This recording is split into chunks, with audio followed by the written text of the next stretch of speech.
Hello all, మనం రొటీన్గా చేసుకునే కోడిగుడ్డు ఫ్రై కాకుండా ఒకసారి ఈ కోడిగుడ్డు వెల్లుల్లి కర్రీని ట్రై చేయండి. అన్నం చపాతి అన్నింటిలాగా ఎంతో రుచికరంగా ఉంటుంది. Hey guys, welcome back to my channel DD vlogs. This is Shailaja. First అయితే స్టవ్ మీద బాండి పెట్టేసి 2 టేబుల్ స్పూన్ల ఆయిల్ వేసేసుకోండి. ఆయిల్ హీట్ అయిన తర్వాత 1 టేబుల్ స్పూన్ జీలకర్ర వేసి చిటపటమలాడించండి.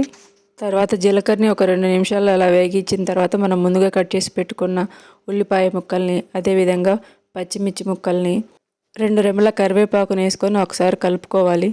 దాని తర్వాత మనం రుచికి సరిపడా ఉప్పుని, అలాగే కొద్దిగా పసుపుని, 2 ఎండుమిర్చిని వేసుకొని ఒకసారి కలిపేసుకొని మూత పెట్టేసుకోవాలి. మధ్యలో కలుపుకుంటూ ఆనియన్స్ని ఎర్రగా వేయించుకోవాలన్నమాట. ఆనియన్స్ మగ్గేలోపు మనం వెల్లుల్లి కారాన్ని అయితే ప్రిపేర్ చేసుకుందాం. మిక్సీ జార్ తీసుకొని 2 నుంచి 3 టేబుల్ స్పూన్ల కారం వేసుకోవాలి. సో కారానికి సరిపడా కొద్దిగా వెల్లుల్లి రెబ్బలు, రుచికి సరిపడా ఉప్పు, 1 టేబుల్ స్పూన్ జీలకర్ర వేసుకొని మిక్సీ పట్టుకోవాలి. సో చూసారు కదా, ఆనియన్స్ ఇలా బ్రౌన్ కలర్లోకి వచ్చిన తర్వాత ఆనియన్స్ అన్నిటిని ఒక సైడ్కి తీసుకొచ్చేసి మధ్యలో ఆయిల్ ఉండేలాగా చూసుకోవాలి. తర్వాత 3 నుంచి 4 ఎగ్గులను కొట్టి అందులో వేయాలి. ఇలా కోడిగుడ్లను మిడిల్లో వేసుకొని ఒక్కసారి అలా కలిపేసుకొని మూత పెట్టేసుకొని ఉడికించేసుకోవాలి. ఉల్లిపాయ ముక్కల్లో కలిపేసుకోకూడదు. పెట్టేసి సిమ్లో 2 నిమిషాలు ఇలా ఉడికించుకోవాలి. మనం రెగ్యులర్గా చేసే ఎగ్ ఫ్రై లాగా ఆనియన్స్, ఎగ్స్ 2 కలిపేయకూడదు. అలా చేస్తే అది కోడిగుడ్డు పొరటు అయిపోతుంది. ఒకవైపు బాగా కాలిన తర్వాత రెండో వైపుకు ఇలా మెల్లగా ఫ్లిప్ చేసుకోవాలి.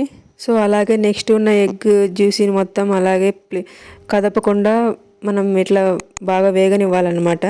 ఇలా ఎగ్ మొత్తం డ్రైగా ఫ్రై అయ్యేంత వరకు కలుపుతూ ఉడికించుకోవాలి. ఒక సైడ్ అంతా బాగా వేగిన తర్వాత అదర్ సైడ్కి ఫ్లిప్ చేసి మళ్ళీ వేయించుకోవాలి. రెండో వైపు కూడా ఫ్లిప్ చేసుకొని బాగా వేగనివ్వాలి. చూసారు కదా, వీడియోలో చూపించిన విధంగా మెల్లగా తిప్పుతూ వాటిని రివర్స్లో తిప్పేస్తూ ఉడకనివ్వాలన్నమాట. వన్స్ సెకండ్ టైం కూడా తిప్పేసిన తర్వాత వాటిని చిన్న చిన్న ముక్కలుగా బ్రేక్ చేసుకొని బాగా వేగనివ్వాలి. ఎగ్ మనకు సాఫ్ట్గా ఉండకూడదు, కొంచెం డ్రైగా హార్డ్గా ఉండాలన్నమాట. అప్పుడు ఈ కారం కొంచెం టేస్ట్ వస్తుంది. అలాగే 2 రోజుల వరకు నిల్వ కూడా ఉంటుంది. స్టవ్ని హై ఫ్లేమ్లో పెట్టుకొని ఈ ముక్కలని బాగా క్రిస్పీగా డ్రైగా అయ్యేలాగా వేయించుకోవాలి. వన్స్ ఎగ్ మొత్తం క్రిస్పీగా డ్రైగా అయిపోయిన తర్వాత మనం ముందుగా రెడీ చేసి పెట్టుకున్న వెల్లుల్లి కారాన్ని వేసుకొని ఒకసారి మెల్లగా కదుపుకోవాలన్నమాట.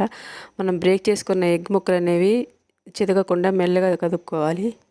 మనం వేసిన వెల్లుల్లి కారం ఎగ్ ముక్కలకన్నీ పట్టేలా మెల్లిగా కలుపుకుంటూ ఒక 2-3 నిమిషాలు మీడియం ఫ్లేమ్లో బాగా రోస్ట్ చేసుకోవాలి.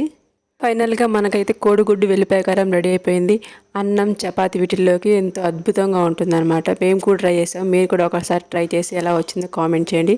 వీడియో నచ్చినట్లయితే లైక్ చేయండి. అలా మన ఛానల్ని సబ్స్క్రైబ్ చేసుకోండి. Thank you for watching. Bye.